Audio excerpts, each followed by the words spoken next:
A paz de Deus, nosso Pai, e de nosso Senhor Jesus Cristo.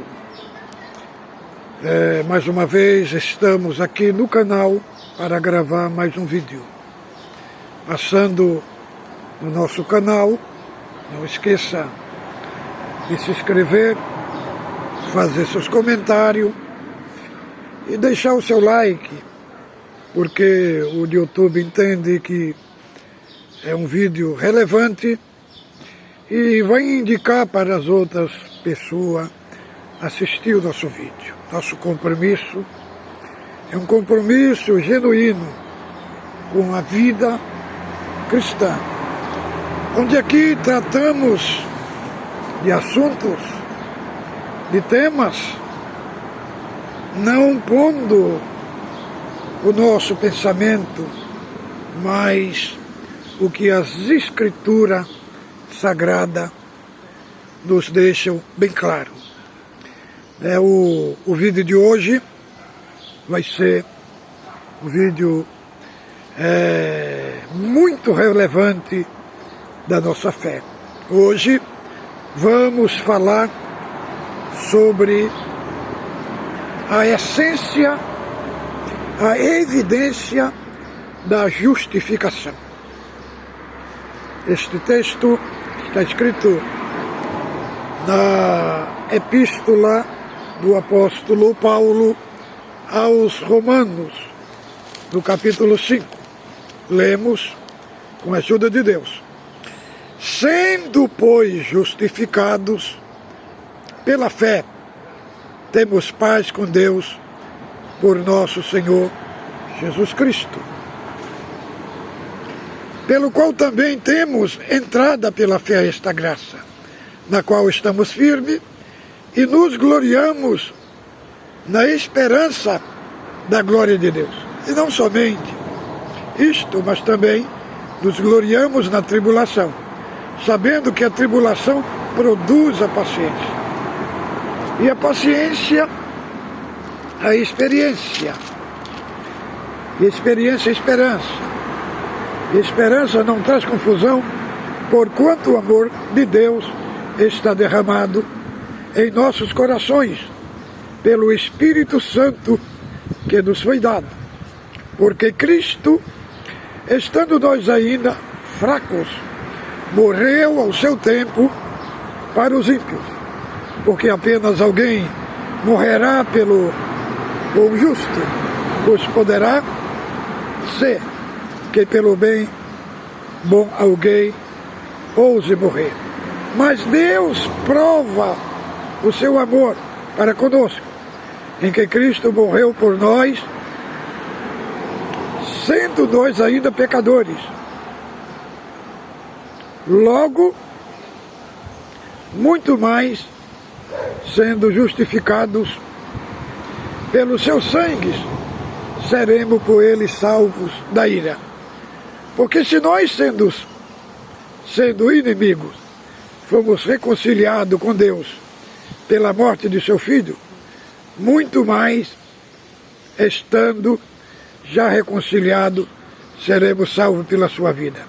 E não somente isto, mas também nos gloriamos em Deus, por nosso Senhor Jesus Cristo, pelo qual alcançamos a reconciliação. Então, amados irmãos, este é um texto magnífico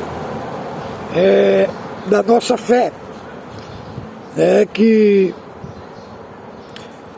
o apóstolo Paulo deixou bem claro aqui para nós os aspectos relevantes da justificação.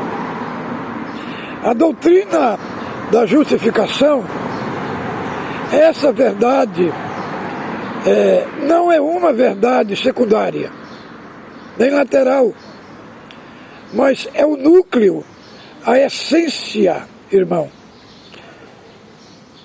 do cristianismo. Esse é o grande tema dessa carta. Do capítulo 1, do verso 18 ao capítulo 3, do verso 20, Paulo defende uma tese, irmão, a tese da necessidade absoluta da justificação pela fé. Uma vez julgado pelas obras, irremediavelmente estão todos perdidos. Do capítulo 3, do verso 21 ao capítulo 4, do verso 25, Paulo vai argumentar como esta justificação aconteceu. Como esta justificação aconteceu em Cristo Jesus. Não foi pelas obras, foi pela graça. Não foi pelo merecimento nosso. Entendeu, amados irmãos? Então, amados irmãos, foi pelos méritos de Cristo. Não foi por aquilo que nós fazemos para Deus, mas foi por aquilo que Deus fez por nós em Cristo Jesus. É o que nós somos justificados. Agora, nesse capítulo 5, Paulo vai tratar das evidências da justificação. Queria de tratar essas coisas antes de nós entrarmos no capítulo 5. Qual a natureza da justificação? Precisamos entender isso. Justificação não é um processo, é um ato único e irrepetível. Justificação não é aquilo que Deus faz em nós, é o que Deus faz por nós. Justificação não acontece no nosso coração, mas acontece no tribunal de Deus. Justificação é uma declaração jurídica de Deus, do judicial de Deus, que acontece no tribunal de Deus.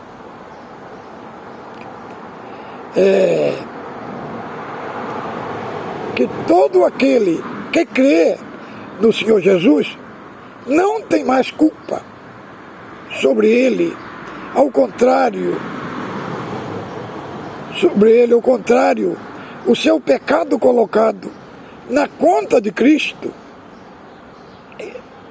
a justiça de Cristo foi colocada na sua conta. Portanto, ele é inculpável perante o tribunal de Deus. E não mais a condenação para aqueles que estão em Cristo Jesus. Portanto, na justificação não tem grau, em outras palavras, não tem ninguém mais justificado do que outro. O que é mais fraco está tão justificado quanto ao crente mais piedoso. Esse é uma declaração jurídica de Deus. A pergunta é que quem Deus justifica? Nós justificaria o justo. Nós justificaria o justo. E não justificaria o justo. Agora, por que Deus, irmãos, porque Deus justifica o injusto? E como Deus consegue, irmão,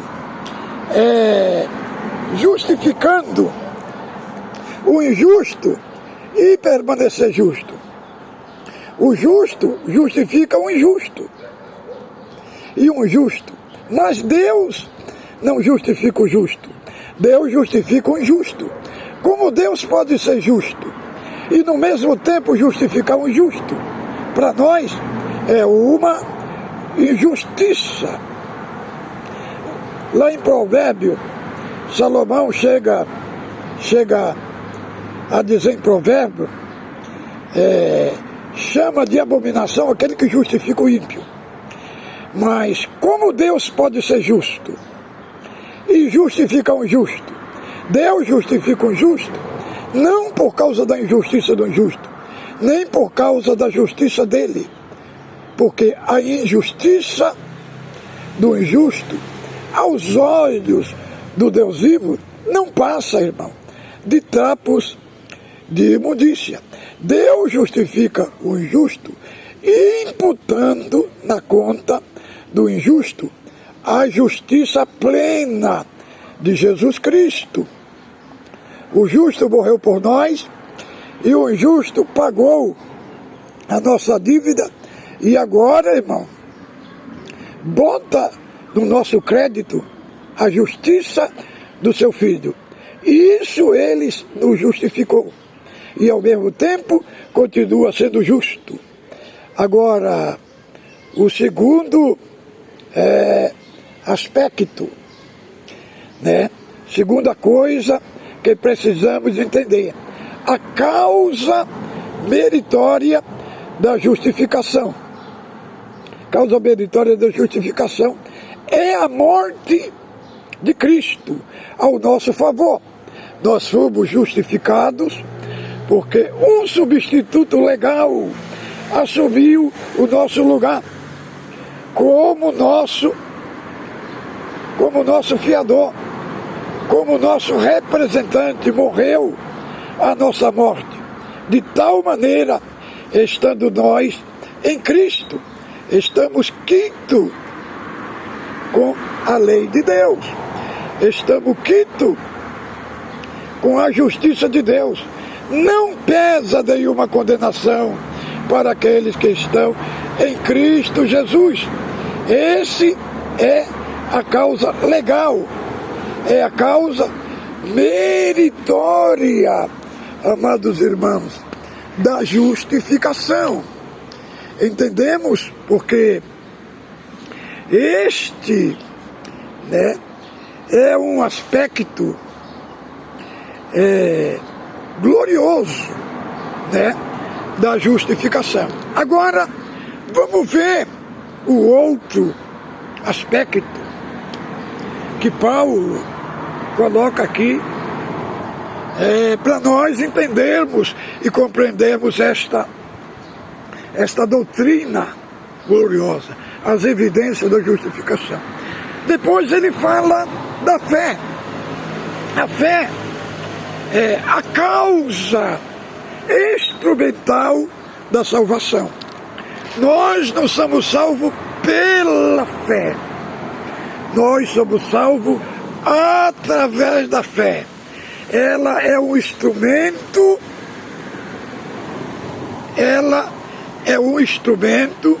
pela qual, através da fé, nós nos apropriamos de Cristo, nos apropriamos do sacrifício de Cristo. Então, amados, agora vamos entrar no texto. Vamos ver aqui as evidências, né? As evidências da justificação. Nós sabemos que justificação é uma declaração judicial de Deus. Essa justificação, Deus fez ela, não em nós, mas por nós.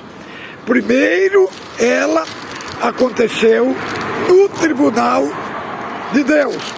Agora veja o que diz o versículo: sendo, pois, justificado pela fé, temos paz com nosso Senhor Jesus Cristo. Primeira elemento da evidência da justificação é a paz. Aqui fala que temos paz com Deus, não é a paz de Deus. Em Filipenses capítulo 4, versículo 7, lá fala da paz de Deus. A paz de Deus, ela é um sentimento. Tem hora que nós amanhecemos com o coração cheio dela e depois passa um tempo, estamos vazios dela. Estamos com pouca paz. Outra hora o nosso coração está transbordando dessa paz. Entendeu? Agora, esta paz que Paulo, sendo justificado pela fé, temos paz com Deus. Isso é uma paz que está nos remetindo ao passado. Paz de Deus é um sentimento. Paz de Deus é um sentimento. Paz com Deus é um ato. É um estado.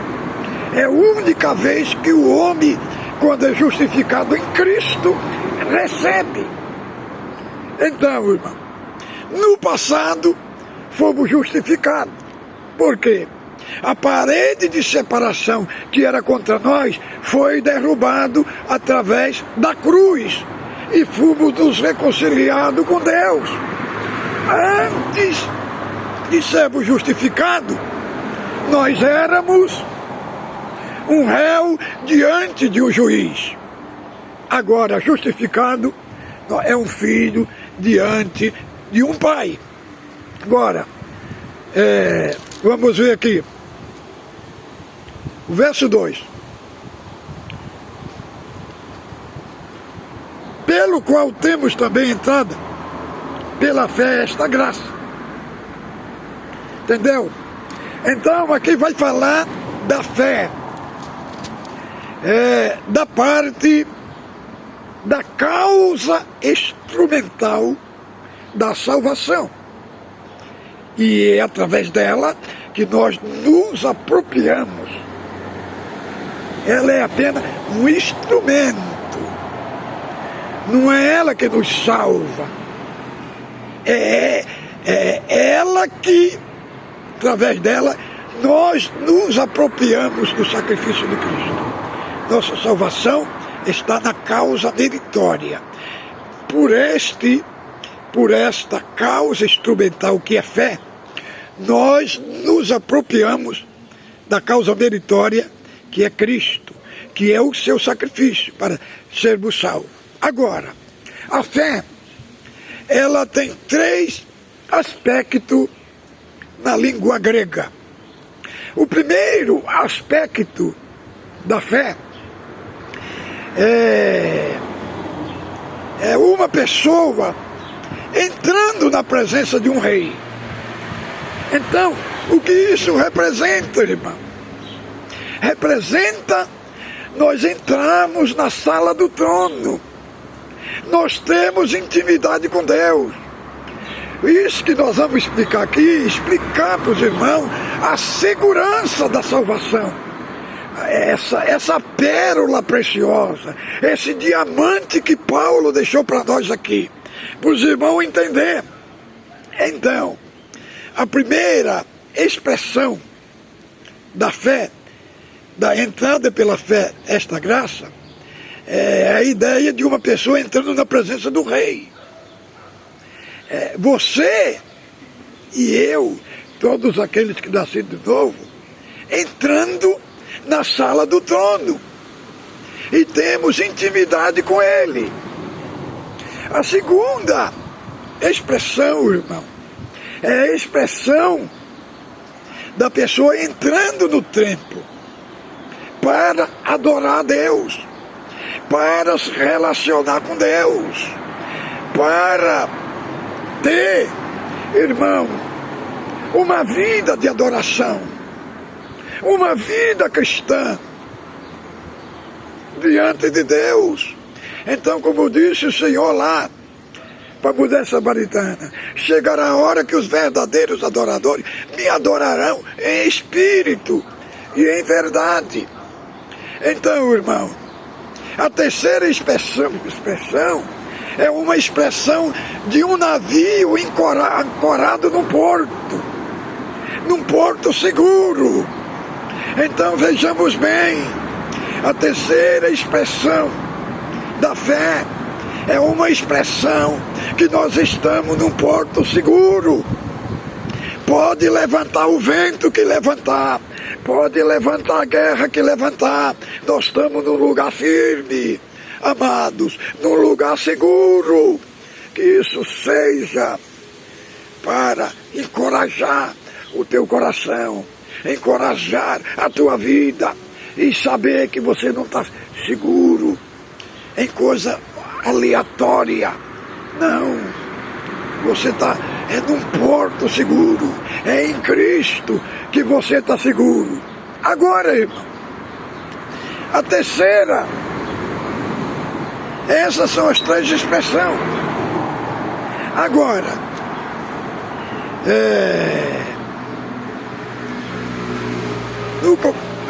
no verso 2 ainda,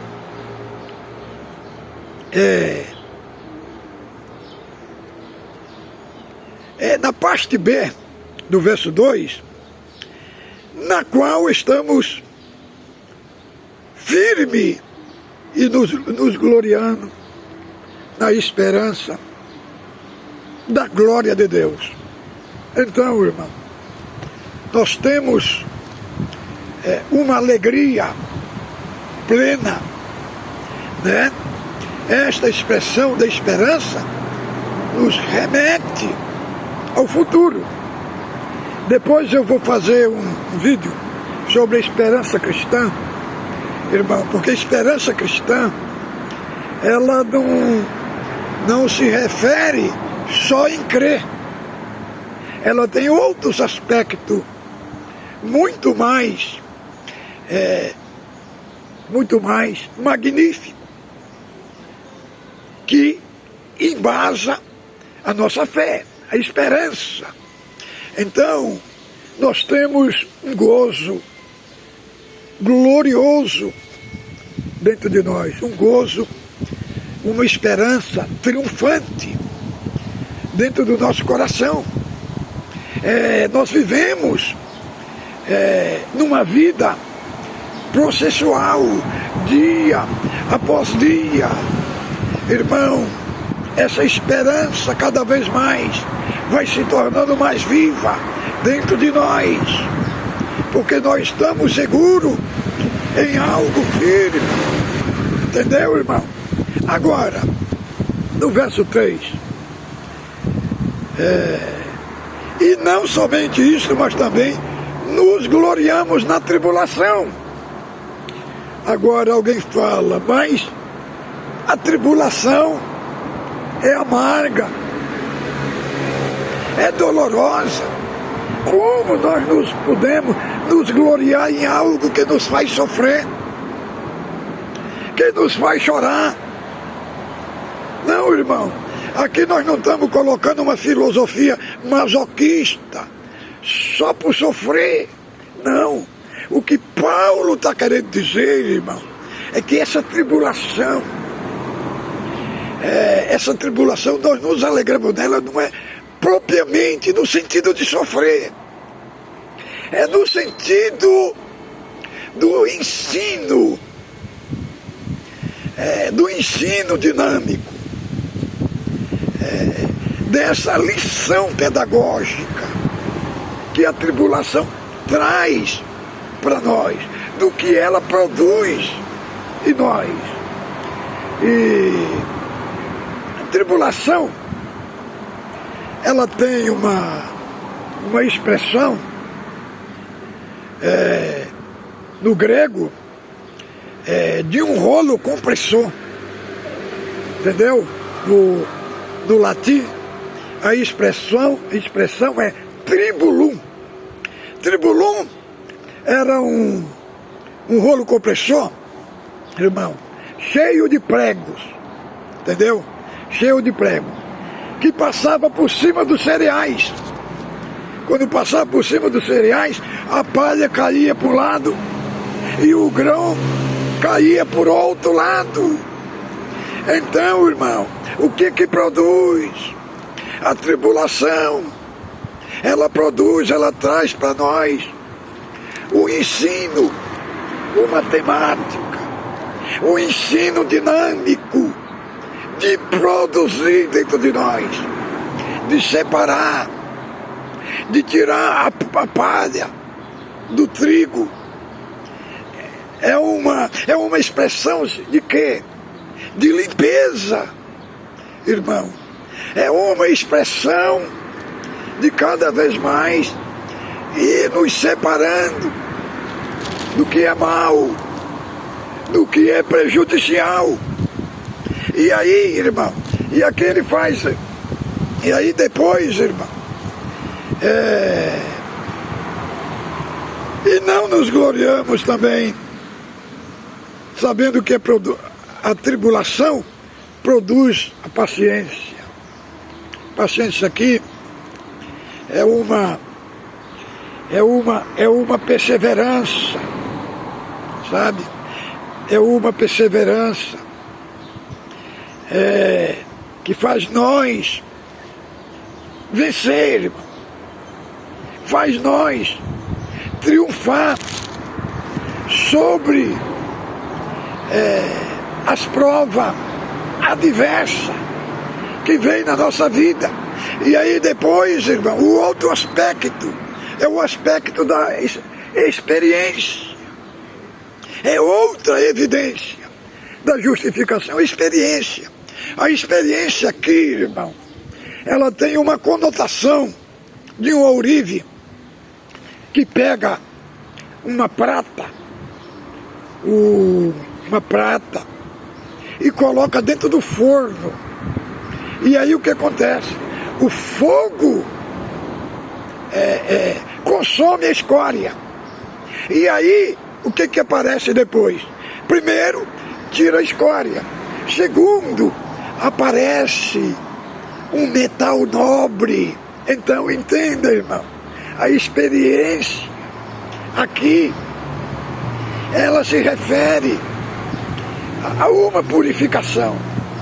Tirar de nós aquilo que não serve, aquilo que prejudica a nossa vida espiritual.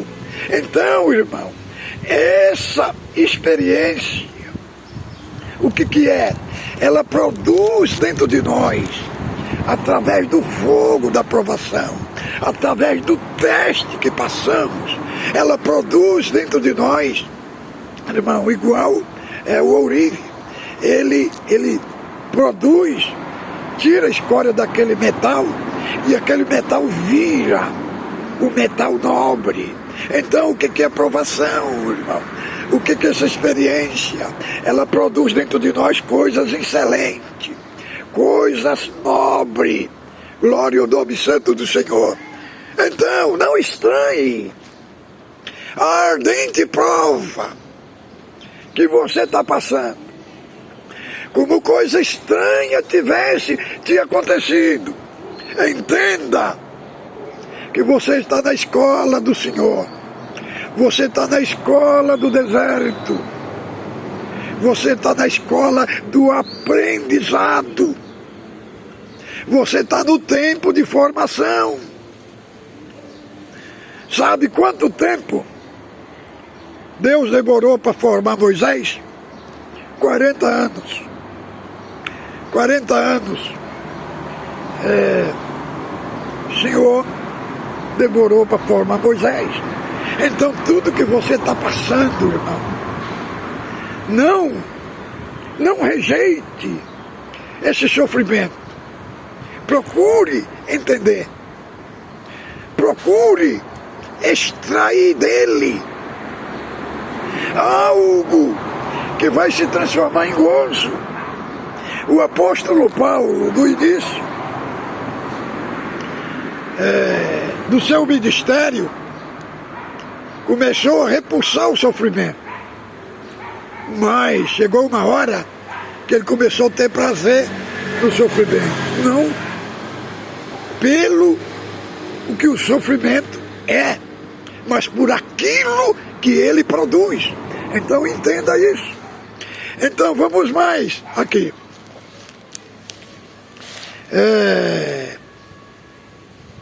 E a paciência produz experiência, e a experiência, a esperança.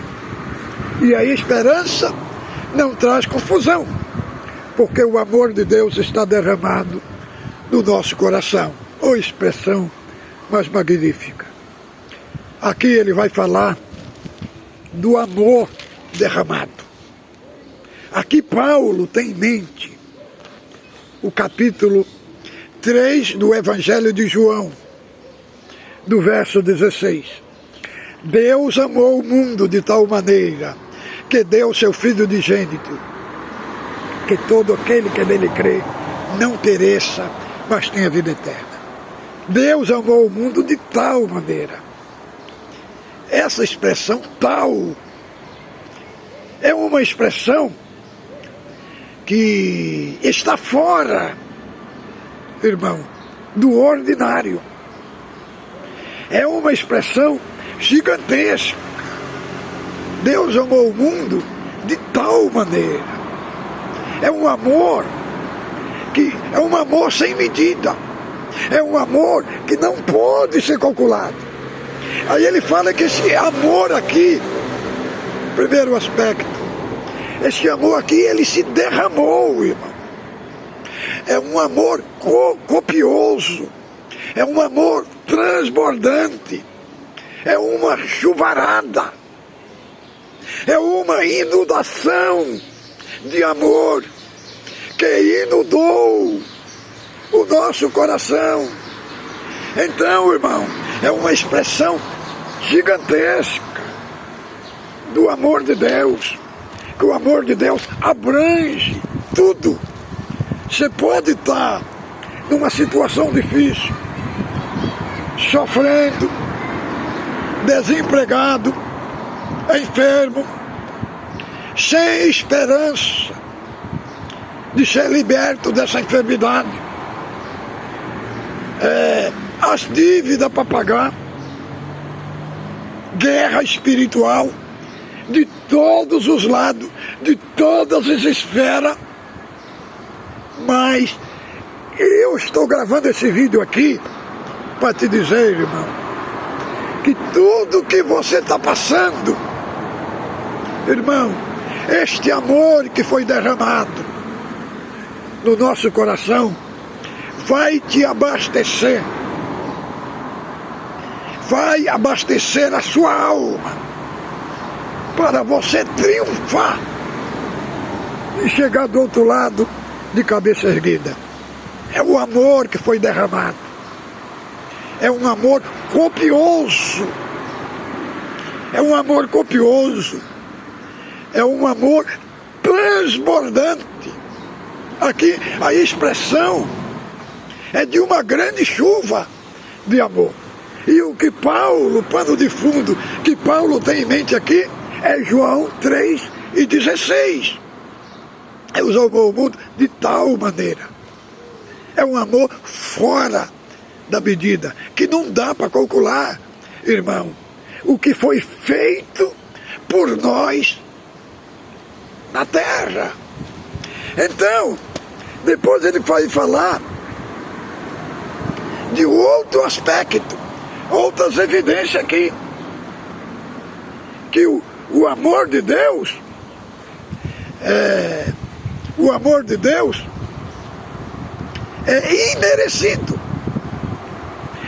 Que ele fala aqui que nós éramos ímpios, nós éramos inimigos e nós éramos pecadores. Entendeu?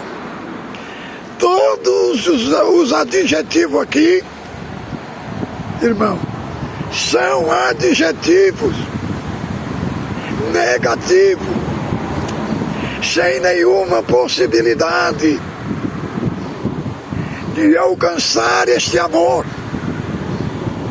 de alcançar esta bendita salvação. Já pensou qual o pai que daria seu filho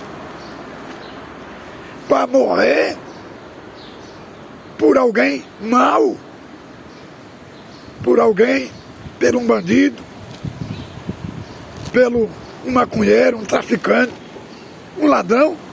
Nunca faria isso. Mas Deus deu o seu filho. Ele deu o seu filho por nós, seres humanos sem nenhuma dignidade. Então, por isso que chama o amor de Deus, é um amor imerecido. Nós recebemos algo que nós não merecíamos. Por quê? Porque aí, irmãos, o amor de Deus entrou em nós e nos transformou. Entendeu? O mérito. Aí é o mérito de Cristo. O mérito de Cristo que entrou aí por este amor imerecido e nos justificou. E depois ele vai falar a terceira evidência da salvação. É a prova. Deus prova este amor por nós, porque nós éramos pecadores. Depois Deus prova este amor por nós. O justo morreu pelo injusto para nos levar a Deus. E a outra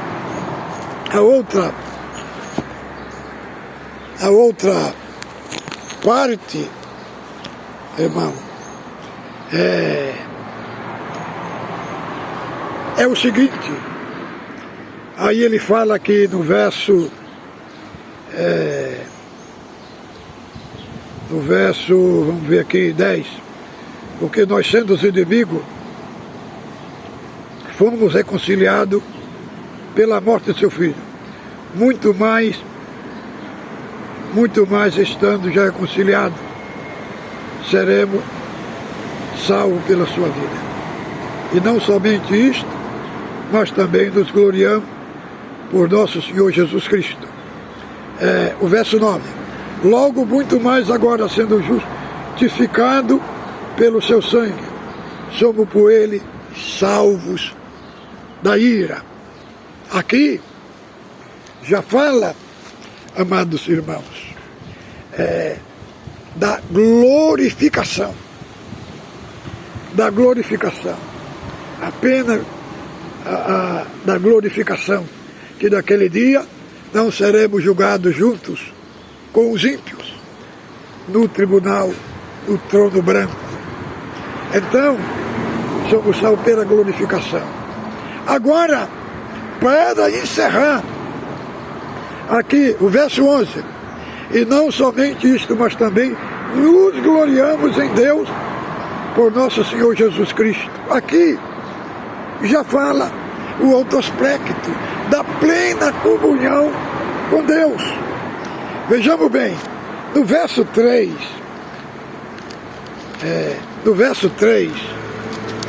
capítulo 5, no verso 3, ele fala assim: e não somente isso, mas também nos gloriamos na tribulação.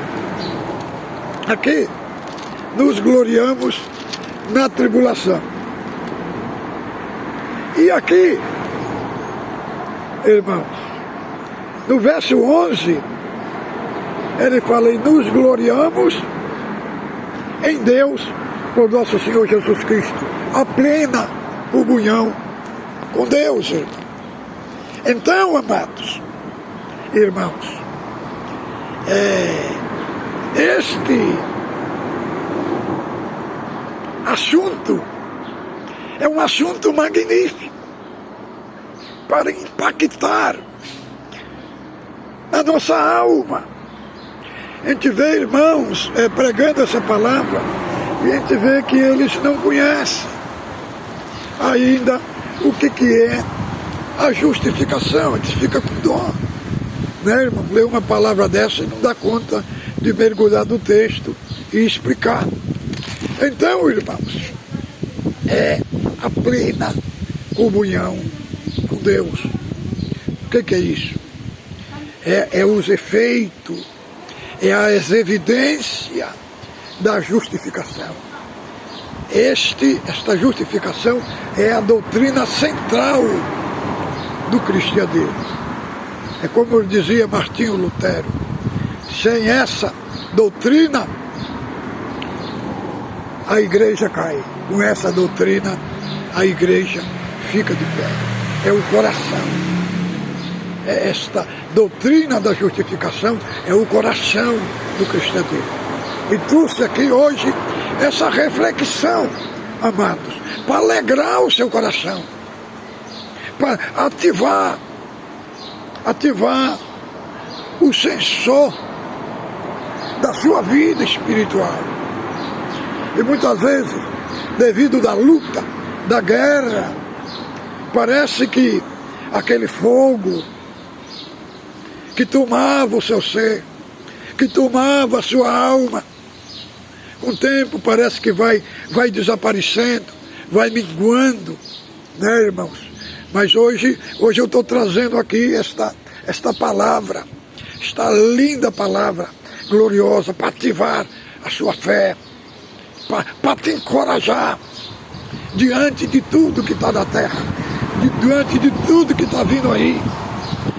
É as mídias colocando pavor, colocando medo, é outros, né, colocando terror.